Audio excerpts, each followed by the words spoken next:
fait deux victoires pour Max Verstappen dans cette saison 2022. Max Verstappen, grand gagnant de ce Grand Prix d'Émilie-Romagne ici à Imola. Nous sommes toujours en direct depuis Imola avec Franck Montagny. Rebonjour Franck, on va analyser et bien sûr revenir sur cette course tous ensemble dans Formula One. Max Verstappen devant Sergio Pérez donc et Lando Norris. Voilà pour le podium. Charles Leclerc 6e. Il nous l'a dit au micro-canal tout à l'heure, Max Verstappen, pas de pression et il n'a pas eu du tout de pression dans cette course. C'est quand même très bien passé. Alors malheureusement pour le spectacle, on a vu tout de suite d'entrée de jeu qu'il y a eu un accident avec Daniel Ricciardo et Sainz. Donc forcément, ça devient un peu plus facile dans le clan Red Bull. Quand on a deux pilotes qui peuvent jouer la gagne contre un seul, c'est plus facile de défendre. C'est plus facile aussi de tenter quelques changements sur la philosophie de la course, notamment avec les changements de pneus. Donc ils se sont sentis tout de suite un petit peu favorisés et ils s'en ont terriblement bien profité. Et puis il ne faut pas oublier que non plus Charles Leclerc a fait des erreurs. Donc clairement ils s'en sortent mieux. Un très mauvais départ des Ferrari aussi au start. Donc tout s'est très bien passé pour Red Bull ce week-end. Et tout s'est très bien passé donc avec ce doublé. C'est le premier doublé Red Bull depuis la Malaisie en 2016. Franck, ça a commencé à remonter. Ça y est, un doublé Red Bull. Ouais, ça commence à faire. Puis surtout le gros problème de Red Bull en ce début d'année, c'est qu'il y avait des vrais problèmes de fiabilité. Donc là clairement on a vu que c'était résolu, en tous les cas les problèmes qu'ils ont eu par le début. Maintenant c'est fini, c'est fait, ça fonctionne. Tant mieux, ça veut dire qu'on va avoir un super spectacle jusqu'à la fin de l'année, logiquement. On écoute Pierre Gasly, le Français 12e au micro de Laurent. Pierre, sur la grille, on avait parlé d'une bataille éventuelle avec Hamilton. Ça a duré presque toute la course. Pour vous, malheureusement, vous échouez en dehors des points. Qu'est-ce que vous retenez du Grand Prix? Pas grand chose, la leçon c'est qu'il ne faut pas se rater en qualif et que ça nous a mis un peu le week-end à l'envers. Voilà, après en course il y avait Lewis qui était bloqué derrière moi, j'étais bloqué derrière la voiture devant et c'est vrai que ça a été, avec la vitesse de pointe qu'on avait, c'était impossible de dépasser. Parlez-nous de la gestion des pneus, au début c'est très humide, puis c'est séchant, le passage au stick, comment vous l'avez géré tout ça? On a essayé de faire au mieux comme on pouvait. Après, c'est juste que c'est un tracé où voilà, si on n'a pas la vitesse de pointe, c'est très compliqué de dépasser. Et il faudra pas se rater en qualif sur les prochaines courses. Merci. La réaction, la déception de Pierre Gasly au micro de Laurent. On parlait des Red Bull. Max Verstappen qui lance enfin sa saison. On a titré comme ça. Ouais, c'est bien, c'est un bon titre. Je trouve que c'est une bonne chose. Là, clairement, ils ont montré que la Red Bull était présente, ça fonctionnait.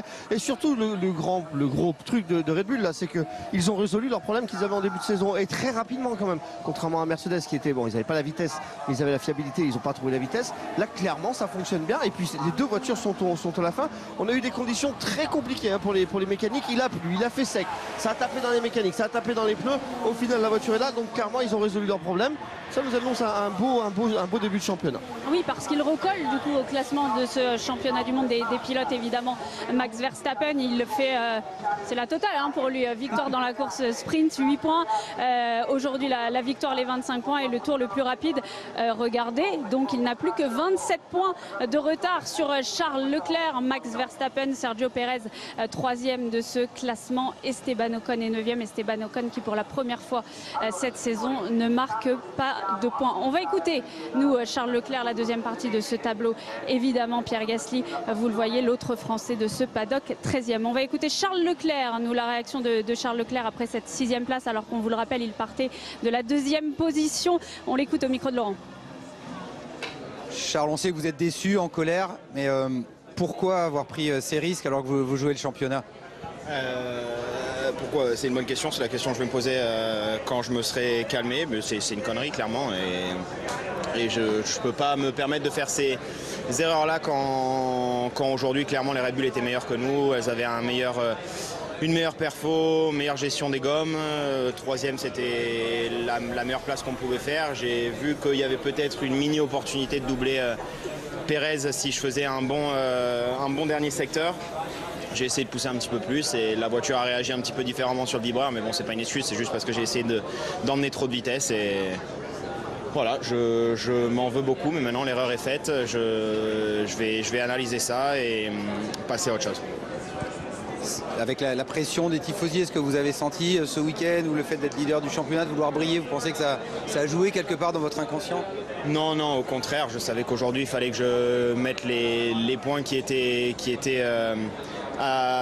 disponibles sans en faire trop. Je l'ai répété tout le week-end, je pense pas en avoir fait trop. Il n'y a pas eu, j'ai pas fait beaucoup d'erreurs jusque là cette saison. Là c'était l'erreur que j'ai payée, j'aurais pu même la payer plus cher, je pense. J'ai eu de la chance de repartir, mais c'est comme ça.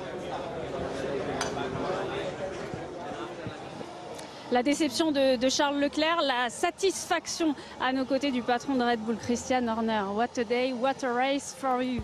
Quelle journée, quelle course pour vous. C'est une très grande performance de notre équipe aujourd'hui. Premier, troisième hier, premier, deuxième aujourd'hui, dans des conditions très compliquées. C'est une très belle réussite d'équipe. La saison démarre finalement ici, chez Ferrari. Ici, on dirait que vos problèmes sont réglés. On a l'impression que c'est réglé. Donc quel est le prochain challenge? Il faut construire sur ce rythme qui est le nôtre aujourd'hui. Bien sûr, on a quelques bonnes courses derrière nous maintenant, mais aussi des abandons. Donc le but c'est de réduire l'écart avec Ferrari. Il reste encore du chemin à faire, mais ça va être une très longue saison. Il faut prendre... on a pris de la confiance sur cette course. On a bien travaillé ce week-end. Et c'est presque un week-end parfait pour nous. Merci pour le spectacle. Voilà la réaction évidemment satisfaite de Christian Horner, le patron de Red Bull. On a entendu, nous, il y a quelques instants, Franck Charles au micro de Laurent sur cette erreur, une erreur à ne pas faire évidemment à ce moment-là de la course, une erreur de jeunesse, peut-être la pression des tifosi. On ne peut plus appeler ça une erreur de jeunesse. Charles Leclerc, même si c'est un jeune pilote, c'est un pilote qui a fait beaucoup de championnats du monde, beaucoup de courses, qui a pris énormément de départs. Là, c'est un petit... Moi, j'ai qualifié ça plus comme une petite erreur d'ego. Vous savez, on est derrière, on est devant les tifosi, on est en train de briller, tout va bien, on est sur le podium, on a les bons pneus, on est en train de remonter. Et à un moment donné, on déconnecte un petit peu trop le cerveau et on fait une erreur stupide. Là, au moment où il part la voiture, il est en train de se dire, il le sait, pourquoi je suis en train de monter sur les vibreurs comme ça. Il avait le temps, il serait remonté, il l'aurait peut-être doublé ou pas, mais c'était pas important. Un podium, c'était super déjà. Et là, il a fait une grosse erreur. Je pense qu'il va le payer tout au long de la saison parce que ça va traîner ça dans la tête. Et puis surtout, il va falloir qu'il garde le rythme qu'il avait, cette sérénité, cette facilité. Il faut faire attention que ça casse pas tout. On espère que non. Puis c'est un garçon qui est sain dans sa tête, qui va bien. Donc en toute logique, ça devrait aller, mais attention quand même. Oui, une erreur qui peut avoir des conséquences. C'est son 84e Grand Prix. C'était son 84e Grand Prix aujourd'hui à Charles Leclerc en Formule 1. On va revoir son départ à Charles Leclerc ensemble, Franck. Départ un peu difficile. Et on le rappelle, il partait de la deuxième position. C'était compliqué pour les Ferrari. Vous allez voir un mauvais décollage. C'est un petit peu difficile pour les deux Ferrari, même que c'était un petit peu étrange. On s'attendait à un meilleur start. Alors là, on les voit déjà directement au carton, mais on va repartir sur le départ. Regardez bien, que ce soit Charles Leclerc ou Sainz, ça démarre très très mal. On a un Bottas qui est derrière avec Fernando, vous les voyez, qui eux plutôt semble bien s'en sortir. Lando Norris aussi extrêmement bien sur l'extérieur. Regardez Ricardo qui va venir se déployer sur l'extérieur. Tout de suite il va se détacher par rapport à Sainz, il va passer complètement à côté. Et ça c'est dramatique parce que quand on voit Charles Leclerc devant, il est aussi attaqué par Lando Norris. Les deux McLaren sont à l'intérieur des deux Ferrari. Et à un moment donné, ça passe plus. Alors Sainz était déjà battu à cet endroit-là. Certes il est à l'extérieur, mais attention, c'est sous la pluie, ça glisse, les pneus sont froids, ils se touchent. Et ça franchement c'est presque voilà, quand on a des conditions comme ça, pour savoir exactement où est positionné son adversaire, c'est quasiment impossible. C'est un risque de faire l'extérieur ici. Je pense que Carlos le savait. Vous voyez là très bien la roue qui pousse sur la roue arrière de Carlos Sainz qui tourne en tête à queue. Là il touche un petit peu le vibreur à l'intérieur, Ricardo qui décale un tout petit peu la voiture, mais franchement ça se joue au millimètre. Il se passe presque rien. C'est un incident de course, on va dire. Malheureux bien sûr pour Carlos Sainz qui une nouvelle fois fait un DNF, qui finit pas la course, qui prend même pas part à la course. Max Verstappen est en direct au micro de Laurent. Merci en direct, félicitations Max. On the radio, we heard you saying it was a lonely race. On vous a entendu dire que c'était une course un petit peu en solitaire. C'était ennuyeux pour vous aujourd'hui? Non, c'était simplement de bien juger les conditions. Il fallait rester concentré, très concentré. Et au final, j'avais un peu d'écart. Mais il fallait dépasser les retardataires, sortir de la trajectoire. C'était glissant. Donc il fallait rester alerte. Mais pour l'équipe, c'est un super résultat aujourd'hui. Vous avez inscrit le maximum de points et vos rivaux ont commis des erreurs aujourd'hui. Ouais, ce sont les choses qui arrivent. Bien sûr, Charles essayait d'attaquer pour se battre avec Checo. Maintenant, il est toujours confortablement installé en tête du championnat. Ces choses arrivent dans des conditions difficiles. Non, attends. On est passé dans le paddock maintenant d'Imola. Voilà. On a changé d'endroit, on a changé d'endroit. On vous donne toutes les coulisses, bien sûr, ici à Imola. On vient d'entendre la satisfaction de Max Verstappen, grand gagnant de ce Grand Prix d'Émilie-Romagne. Je vous ai promis tout à l'heure le départ de Charles Leclerc. Ça n'est pas ce qu'on a vu. On va le voir donc cette fois-ci, Franck, ce départ de Charles Leclerc, départ compliqué.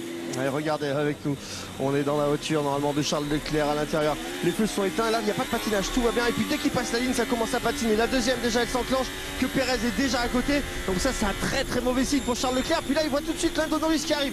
Donc ça veut dire clairement que son départ est loupé et que ça va être compliqué. On ne sait pas du tout où on en est sur ce premier freinage. Donc il va être très précautionneux, il va se poser derrière la voiture de Lando Norris. Il va faire attention, il va sortir quatrième, c'est un peu compliqué. Mais c'est pas si mal payé.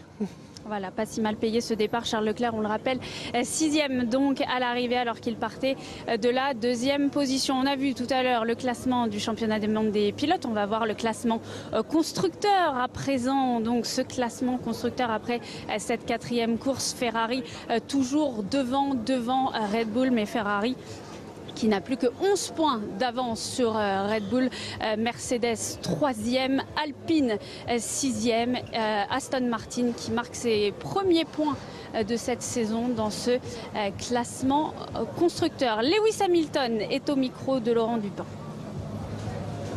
Lewis, what a difficult day, difficult race. How was it to be stuck behind Gasly for so long? Quelle course difficile. C'était comment d'être bloqué derrière Gasly aussi longtemps? Pas idéal, mais c'est la course. Est-ce qu'on peut baisser un petit peu la lumière, s'il vous plaît?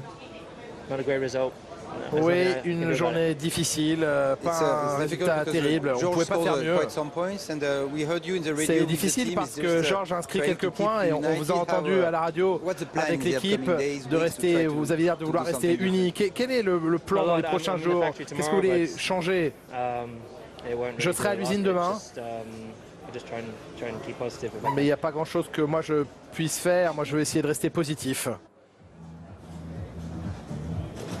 Seulement 7e du championnat, Lewis Hamilton 14e aujourd'hui de ce Grand Prix. C'est très très difficile, on vient de l'entendre, là on le sent vraiment perdu. Il est 7 fois champion du monde, il a son jeune coéquipier qui sort de Williams qui est en train de le maltraiter, qui lui finit 4e aujourd'hui. Alors je ne sais pas ce qu'il a sur la voiture, bien sûr, on n'a aucune idée de ce qu'ils font sur les autos. Est-ce qu'ils ont roulé avec deux configurations complètement différentes? C'est une possibilité, parce que vraiment on a entendu Toto à la fin de la course qui dit désolé de terminer dans cette situation avec une voiture absolument inconduisible.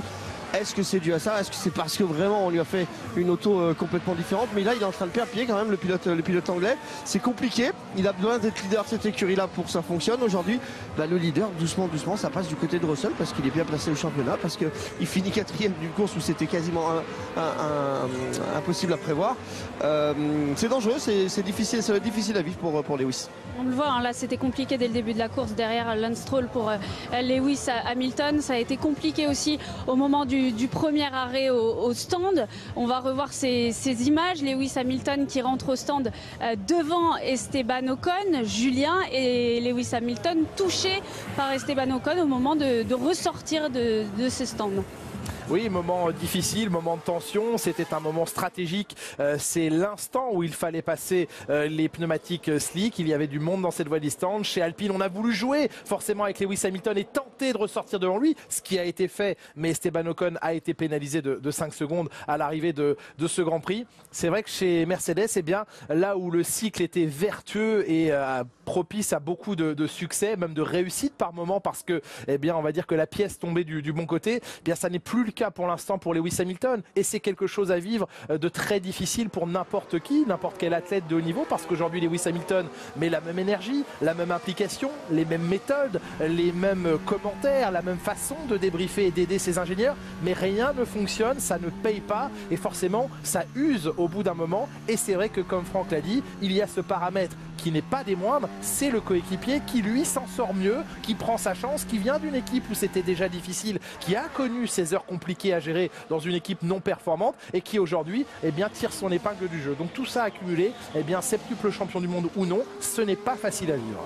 Oui, c'est très difficile et il y a eu notamment ce moment, cet événement dans la course, image marquante quand Verstappen prend un tour à Lewis Hamilton, le drapeau bleu pour Lewis Hamilton. Le drapeau bleu, pas avec n'importe qui, c'est Verstappen, c'est la personne avec qui il était en lutte toute l'année dernière, donc forcément c'est symbolique, forcément ça doit piquer un peu le cœur de Lewis Hamilton, mais c'est comme ça, à un moment donné, il faut accepter que la voiture soit mal née et qu'il faille se battre dans ces conditions-là. Il faut être aussi irréprochable en tant que pilote si on veut être leader de son écurie et les emmener du bon côté. Il faut surtout pas craquer, il faut surtout pas s'énerver. Pour l'instant, c'est le travail que fait Hamilton, il est remarquable, il n'y a pas un mot au-dessus de l'autre. Il pourrait se permettre en tant que septuple champion du monde de râler un peu et de faire un peu la grosse voix. Il ne le fait pas. Pour l'instant, la personne qui craque le plus en tous les cas chez Mercedes, c'est Toto Wolff, c'est pas Lewis. Lewis Hamilton qui laisse un tour à Max Verstappen, c'était déjà arrivé à Mexico en 2017. Lewis Hamilton 14e donc aujourd'hui, son coéquipier George Russell, Julien l'a dit, est lui loin devant, 4e. On l'écoute justement, la réaction avec Laurent Dupin. George, Jacques Villeneuve said that you over-delivered and that your car does not deserve Jacques to be Villeneuve P4. a dit que vous aviez surperformé avec une voiture qui ne méritait pas de finir 4e. Parlez-nous de cette course. Oui, merci, je suis très heureux de finir 4e après la séance de qualification, après le sprint. On était vraiment loin. Et je suis heureux d'avoir pu de nouveau fournir un beau résultat. Ça a été très difficile parce qu'on n'a pas pu modifier la position de l'aileron avant à l'arrêt au stand. Et donc on avait les réglages pluie sur la voiture alors qu'on est repassé en pneu slick. Et ça a complètement perturbé l'équilibre de la voiture, mais j'ai réussi à le gérer. Et quand Valtteri revenait, j'ai pu le tenir et je suis heureux de terminer de cette manière-là la course. C'est aussi bon pour votre réputation parce que vous terminez 4e alors que Lewis termine 14e. C'est un énorme écart. C'est bon pour vous, mais c'est très difficile à comprendre de l'extérieur. C'est pas qu'il y a un énorme écart, c'est juste que les choses se sont passées comme ça. Les choses ont été compliquées pour nous, les qualifications pour l'un comme l'autre ont été compliquées. Le sprint s'est pas bien passé non plus. Et je ne sais pas ce qui s'est passé pour Lewis, moi j'ai réussi à prendre un petit peu ma chance dans cette course aujourd'hui.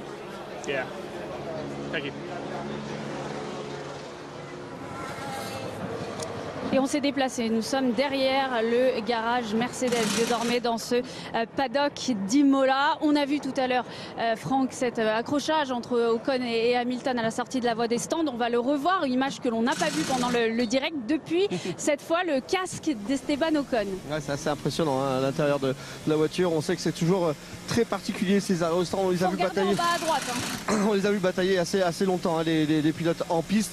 Vous allez voir là, c'est Hamilton tout de suite qui va rentrer premier stand. Lui il est rentré, il a eu un tout petit problème en fait dans sa voiture et puis là il va rentrer à son stand. Regardez bien la lumière, au moment de la lumière verte, lorsqu'il va pouvoir partir, s'échapper, la lumière est là en haut à gauche, et bien regardez dans le rétroviseur, vous devriez apercevoir tout de suite la Mercedes, elle est là, elle est collée et vous voyez qu'Esteban Ocon a légèrement regardé, puis il a bataillé avec le volant quand même. On est dans la pit lane, on a beaucoup de mécaniciens, les pneus sont froids, pas très simple avec 1000 chevaux derrière le dos. Esteban Ocon hors des points pour la première fois de la saison, on le disait tout à l'heure, on l'écoute. Esteban au micro de Laurent Dupin. Esteban, vous êtes longtemps battu à la porte des points, finalement vous perdez des places tout à la fin, on n'a pas bien vu, vous pouvez nous expliquer? Non, on a pris une pénalité de 5 secondes en fait pour unsafe release malheureusement.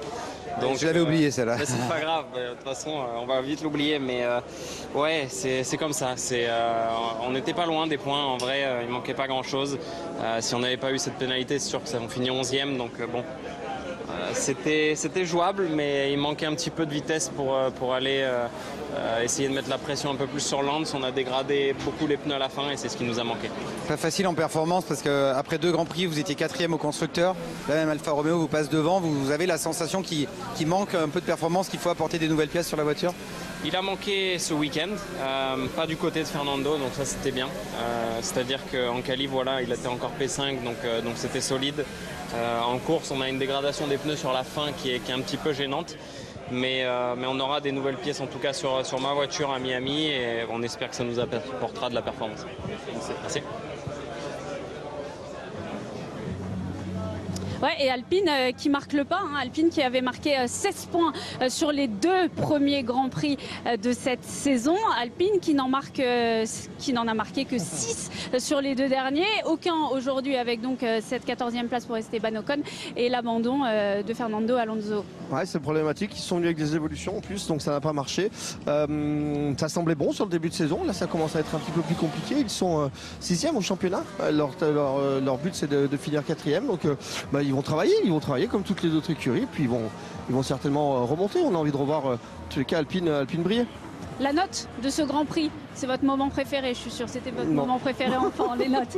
12,4 pour ce Grand Prix d'Émilie-Romagne. La moins bonne note pour l'instant, depuis ce début de saison. Pas trop étonnant quand même, c'est un circuit qui est difficile pour le spectacle, où ça double pas beaucoup. En plus avec le fait que ça sèche, on n'a eu qu'une seule ligne de dessinée de sèche, donc pour doubler quasiment impossible. Compliqué, je comprends tout à fait la note. Voilà, on est toujours dans ce paddock d'Imola et dans ce Canal Sport Tour 2022. Un grand week-end de sport, on vous emmène dans les plus belles arènes, là où s'écrivent l'histoire du sport. Et dans quelques instants, on va basculer sur la Première Ligue avec Liverpool, Everton, Anfield. Justement, on y va avec François Marchal et Florentine Amapongol. Vous êtes en direct, évidemment, dans un tel week-end, impossible de ne pas passer par Anfield. Ça c'est sûr, Pauline, il y a Anfield pour les matchs ordinaires et puis il y a Anfield un jour de derby, c'est le cas aujourd'hui, c'est Liverpool-Everton, c'est encore plus fort, encore plus puissant, encore plus bruyant. Florent, vous en avez connu, vous en avez joué des derbys contre Everton, à quoi ça ressemble ce derby de la Mersey? Oui, c'est vrai que j'ai eu la chance de vivre ce beau moment, c'est un moment de football quand même assez unique. La ville vit autour de ce match et ça c'est vraiment super intéressant. Voilà ce Liverpool-Everton. Rendez-vous donc 17h30. Notez que c'est très important, bien sûr pour Liverpool qui joue le titre, mais aussi pour Everton qui joue sa survie et qui va être relégable au coup d'envoi. Et on vous retrouve dans quelques instants, donc François et Florent, pour ce Liverpool-Everton dans ce Canal Sport Tour 2022. Nous, on vous dit au revoir ou à tout de suite, parce qu'on va se quitter sur Canal+, bien sûr, puisqu'il y a la Première Ligue, on vient d'en parler, mais on va continuer à analyser, à écouter toutes les réactions sur Canal+ décalé. Voilà, vous avez désormais le choix, Canal+ ou Canal+ décalé, pour continuer à parler F1 tous ensemble. À tout de suite.